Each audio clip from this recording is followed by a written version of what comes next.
Assalamualaikum warahmatullahi wabarakatuh. Selamat siang, salam sejahtera untuk kita semua.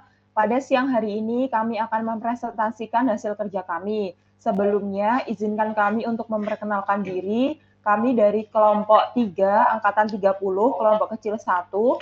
Izinkan memperkenalkan diri secara pribadi. Nama saya Sekar Arumdina Rahmawati, NDH 21, asal instansi Rutan kelas 2B Purbalingga. Terima kasih. Baik, terima kasih Mas Kar. Untuk selanjutnya, salam kenal, mohon izin. Nama saya Iksan Rudi Wowo, biasa dipanggil Rudi, untuk NDH 22, asal instansi, Rutan kelas 2B Purworejo. Terima kasih.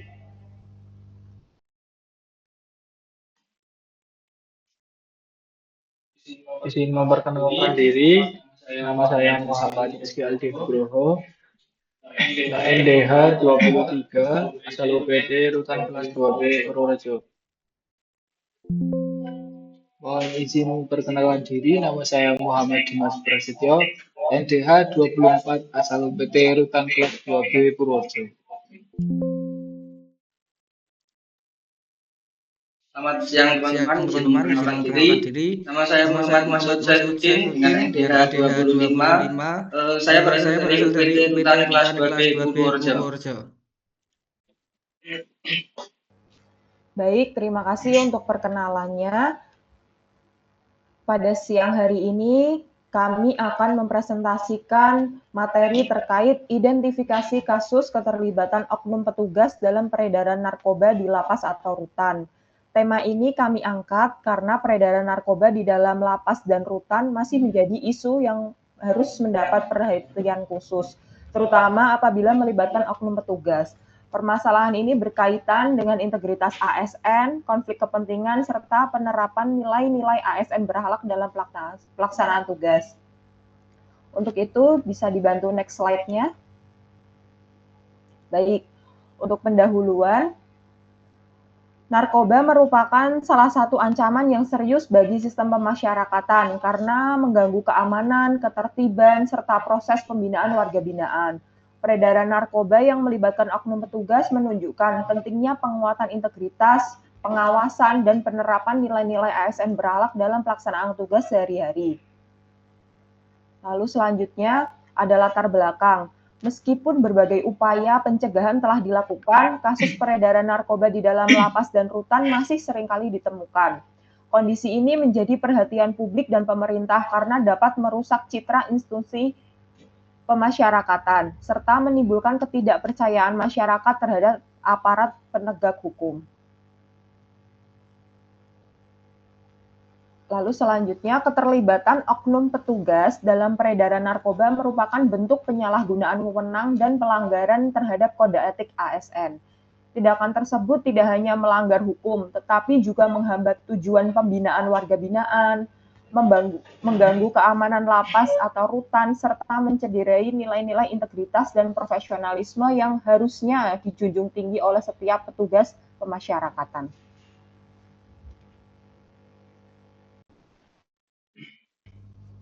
Baik, untuk selanjutnya, mohon izin saya memaparkan apa yang sudah disampaikan Mbak Sekar sebelumnya. Untuk beberapa rumusan masalah itu ada penyebab keterlibatan oknum petugas. Itu kenapa kok bisa terjadi hal-hal seperti itu? Karena ada banyak faktor, beberapa kali beberapa faktor mungkin akan saya jabarkan. Itu ada yang pertama rendahnya integritas dari oknum petugas itu sendiri. Yang kedua mungkin alasan pribadi, tergiur dengan keuntungan finansial. Berikutnya lemahnya pengawasan dari sisi internal, mungkin baik di instansi itu sendiri. Ada pengaruh atau tekanan dari jaringan-jaringan yang besar di luar sana yang terorganisir. Lalu karena masalah yang overcrowding itu, jadi untuk SDM di pengamanan sendiri mungkin dirasa masih sangat minim juga. Nah, untuk berikutnya dampaknya bagaimana sih dampaknya? Dampaknya itu bisa pasti yang masalah pertama dan utama itu pada keamanan. Itu menyebabkan gangguan keamanan, ketertiban, seperti itu. Lalu untuk berikutnya mungkin peredaran narkoba itu pasti akan meningkat di dalam lapas atau rutan itu sendiri. Lalu apa sih solusi yang tepat untuk peredaran narkoba itu sendiri? Solusi apa sih, langkah-langkah apa sih yang bisa dilakukan? Itu mungkin yang pertama karena faktor integritas ya. Jadi harus kita perkuat integritas petugas itu sendiri. Melalui penerapan kembali lagi mengingatkan pada nilai-nilai dasar ASN berakhlak. Lalu meningkatkan pengawasan, sidak rutin, monitoring seperti itu.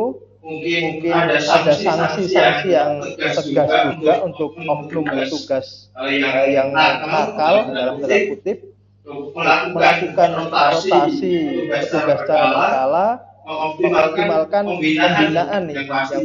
Jadi ada kegiatan baik itu untuk petugas ataupun warga binaan di dalam. Next.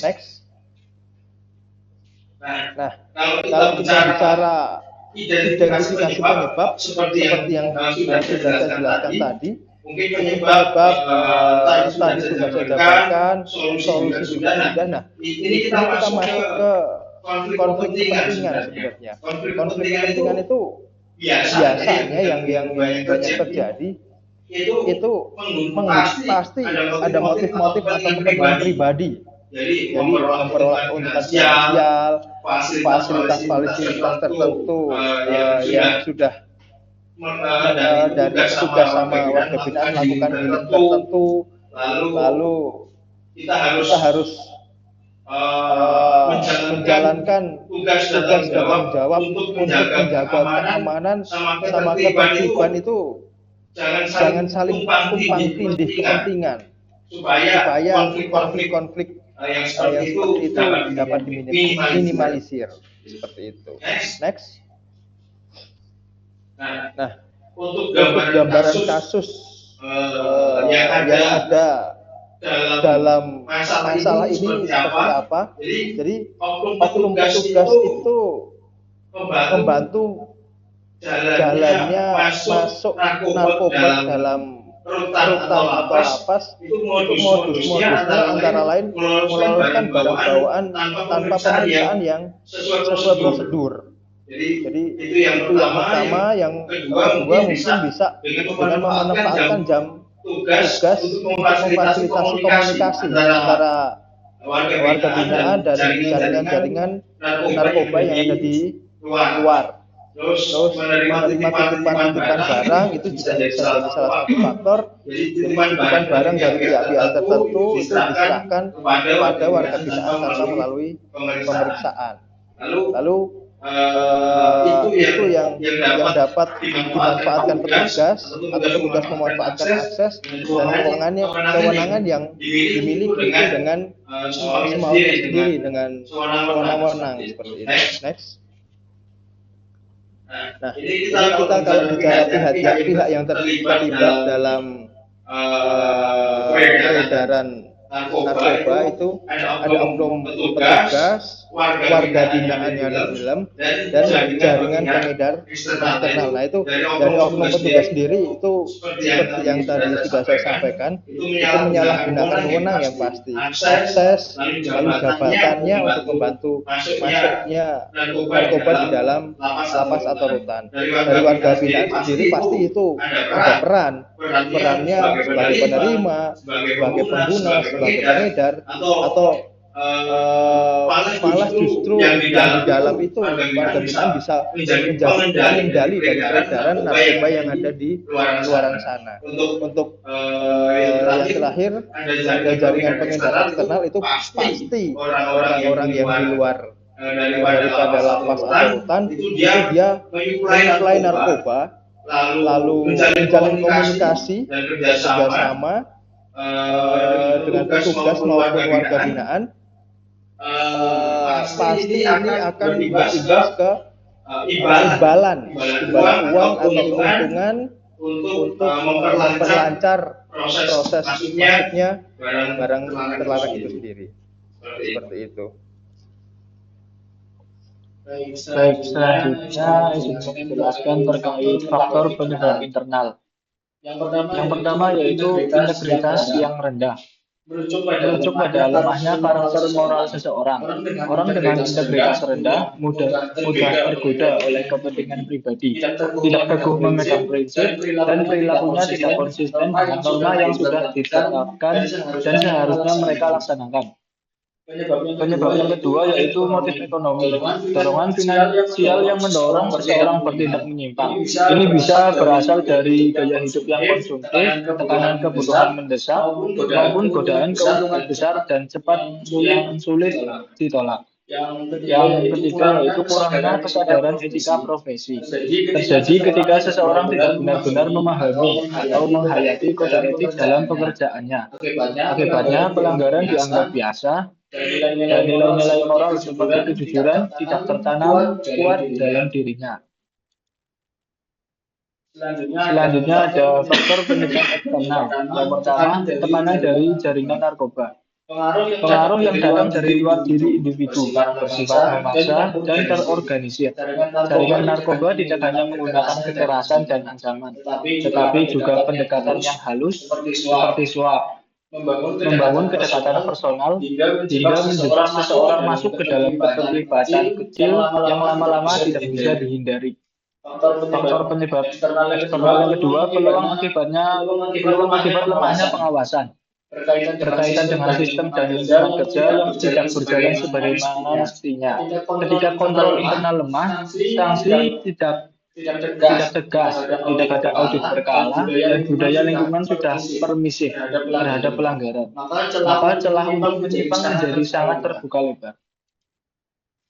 Selanjutnya ada analisis konflik kepentingan. Yang pertama, kepentingan pribadi mengalahkan kepentingan organisasi. Terjadi ketika seseorang yang diberi amanah justru menjadikan posisinya sebagai alat untuk mengejar tujuan pribadi. Dampaknya tidak hanya dirasakan secara individual, tetapi menyebar ke seluruh organisasi, menciptakan budaya kerja yang koruptif, menurunkan kinerja institusi, dan merusak kepercayaan publik secara sistematik. Yang kedua, penyalahgunaan jabatan untuk keuntungan pribadi. Merupakan bentuk konflik kepentingan yang paling berbahaya karena pelakunya memiliki akses langsung terhadap wewenang, informasi, dan kekuasaan, mulai dari manipulasi keputusan, penerimaan suap, nepotisme, hingga perlindungan terhadap jaringan ilegal. Semuanya bersumber dari satu akar yang sama, yaitu jabatan. Digunakan bukan untuk melayani, melainkan untuk menguntungkan diri sendiri. Selanjutnya dampak terhadap organisasi. Yang pertama, gangguan keamanan dan ketertiban adalah konsekuensi paling langsung dan paling berbahaya. Ketika oknum petugas terlibat dalam jaringan narkoba, lapas bukan lagi tempat pembinaan. Ia berubah menjadi pusat operasi kejahatan, kerusuhan, peredaran narkoba, dan kegagalan fungsi rehabilitasi dari ujung rantai panjang yang dimulai dari lemahnya integritas dan pengawasan. Yang kedua, menurunnya citra pemasyarakatan. Bersifat jangka panjang dan lebih sulit dipulihkan. Kepercayaan publik yang rusak tidak bisa diperbaiki hanya dengan pernyataan resmi. Ia membutuhkan reformasi yang nyata dan konsisten. Petugas berintegritas ikut menanggung beban akibat ulah oknum-oknum pemasyarakatan. Sementara dukungan dari pemangku kepentingan perlahan-lahan surut.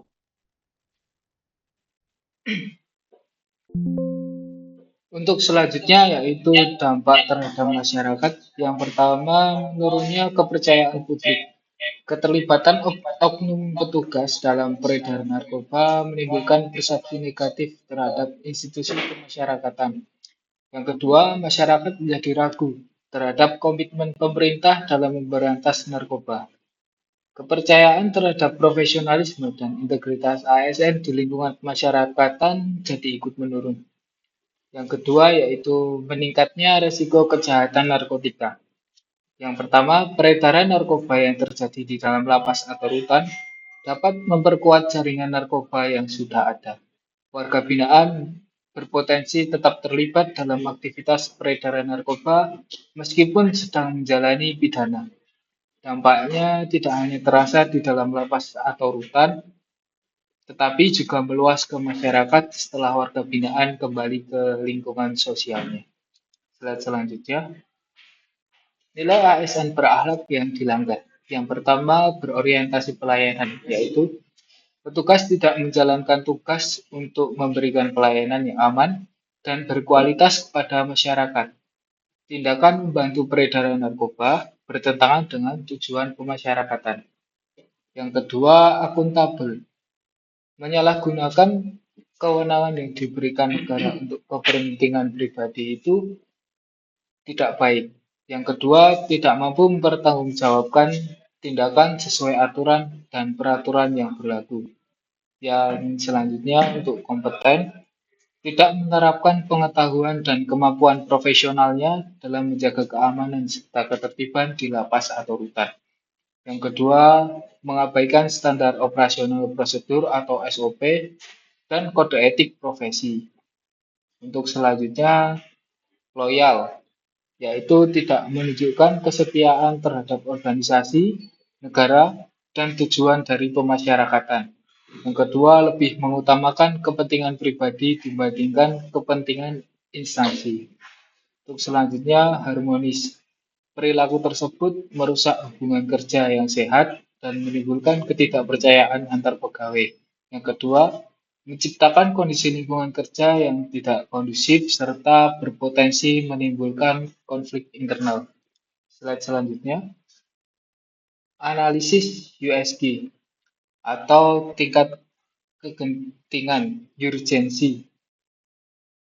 Kasus peredaran narkoba di lapas dan rutan membutuhkan penanganan segera karena berdampak langsung terhadap keamanan dan ketertiban. Yang kedua, jika tidak segera ditangani, peredaran narkoba dapat semakin meluas dan sulit dikendalikan. Yang kedua, seriousness. Dampak yang ditimbulkan jadi sangat besar baik bagi organisasi, warga binaan maupun masyarakat. Kasus ini mencederai citra pemasyarakatan serta menghambat proses pembinaan warga binaan. Yang kedua, growth atau potensi perkembangan masalah. Jaringan narkoba memiliki kemampuan untuk berkembang dan merekrut pihak lain. Apabila pengawasan melemah, kasus serupa dapat terus berulang dan semakin meningkat jumlah pelakunya. Untuk slide selanjutnya, alternatif solusi. Penguatan integritas melalui pembinaan dan pengawasan, yaitu yang pertama pembinaan integritas petugas, seperti melaksanakan pendidikan dan pelatihan secara berkala mengenai kode etik ASN dan nilai-nilai berakhlak. Yang kedua, penguatan pengawasan internal, meningkatkan fungsi pengawasan oleh atasan langsung dan unit pengawasan internal, serta melaksanakan sidak dan monitoring secara berkala. Yang ketiga, penegakan disiplin dan sanksi, yaitu memberikan sanksi tegas kepada petugas yang terbukti terlibat dalam peredaran narkoba, menerapkan prinsip zero tolerance terhadap pelanggaran yang berkaitan dengan narkotika, dan menjadikan penegakan hukum sebagai bentuk efek jerah dan pembelajaran bagi seluruh pegawai.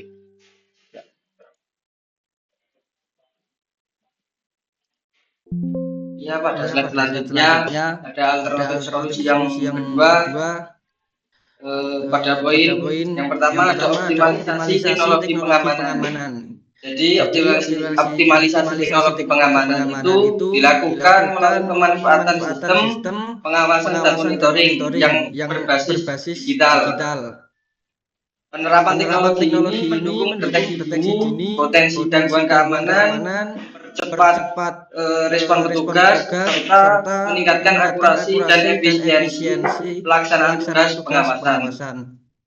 Kemudian pada poin yang kedua ada peningkatan razia dan pemeriksaan rutin. Peningkatan razia dan pemeriksaan rutin dilakukan secara terjadwal dan berkesinambungan. untuk mencegah masuknya barang terlarang serta meminimalkan potensi gangguan keamanan dan ketertiban di lingkungan rutan.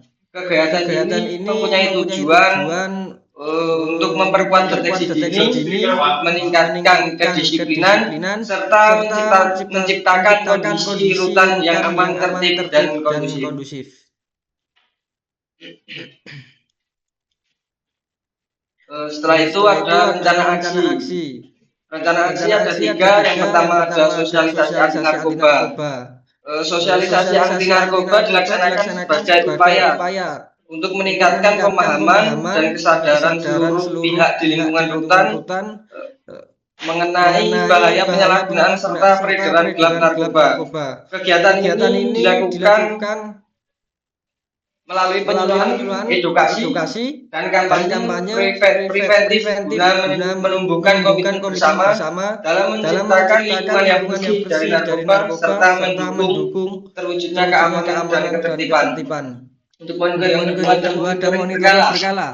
Monitoring berkala dilaksanakan secara rutin dan berkelanjutan untuk memastikan seluruh program, kegiatan, dan langkah pengamanan berjalan sesuai dengan ketentuan yang telah ditetapkan. Kegiatan ini bertujuan untuk mengidentifikasi kendala sejak dini, mengevaluasi efektivitas pelaksanaan, serta memastikan tindak lanjut yang diperlukan guna mendukung tercapainya tujuan organisasi secara optimal.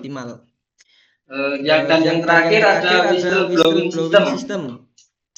Whistleblowing system atau yang biasa disebut dengan WBS dilakukan sebagai sarana pelaporan yang aman, mudah, dan terpercaya bagi pegawai maupun masyarakat untuk melaporkan dugaan pelanggaran, penyimpangan, atau tindakan yang tidak sesuai dengan ketentuan. Penerapan WBS bertujuan untuk meningkatkan transparansi, akuntabilitas, serta mendukung terciptanya lingkungan kerja yang berintegritas dan bebas dari praktik penyimpangan.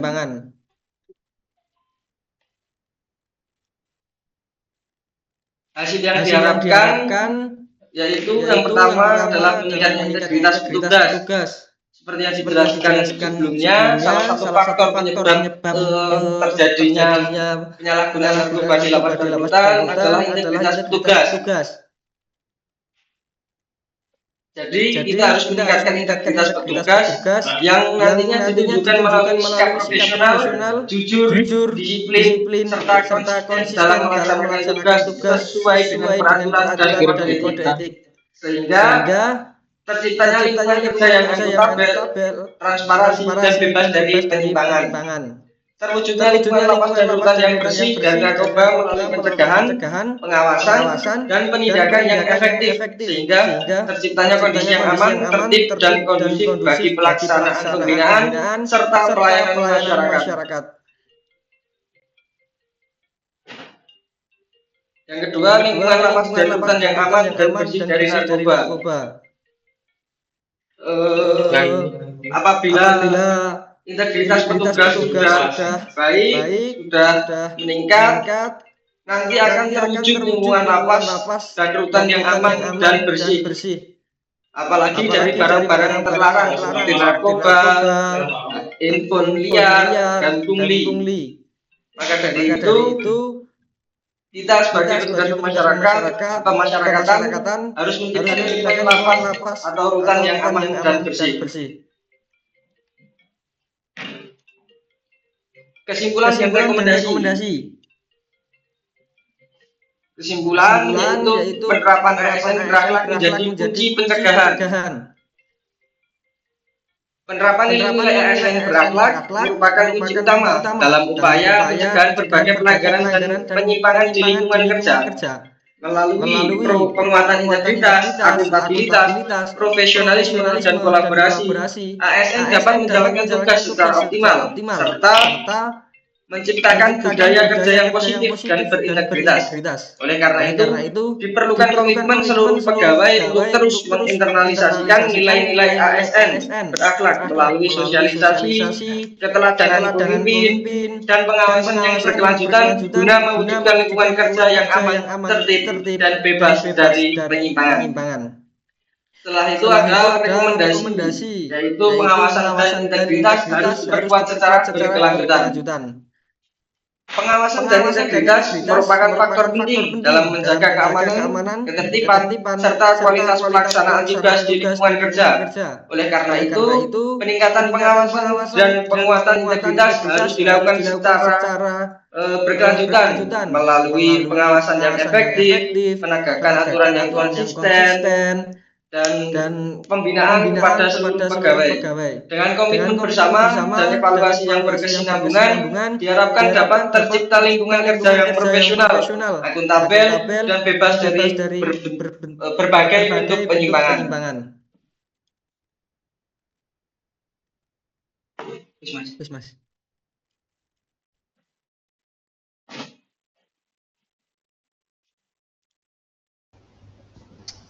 Baik, apa yang telah dipresentasikan dari kami mengenai oknum petugas yang terlibat dalam penyalahgunaan atau jaringan narkoba yang bisa masuk ke dalam lapas atau rutan, seperti itu. Semoga kita semua menjadi ASN yang bisa memegang teguh integritas dan terhindar dari perbuatan-perbuatan yang terlarang. Terima kasih untuk rekan-rekan sekalian yang sudah mempresentasikan paparan. Selamat sore, sekian. Wassalamualaikum warahmatullahi wabarakatuh.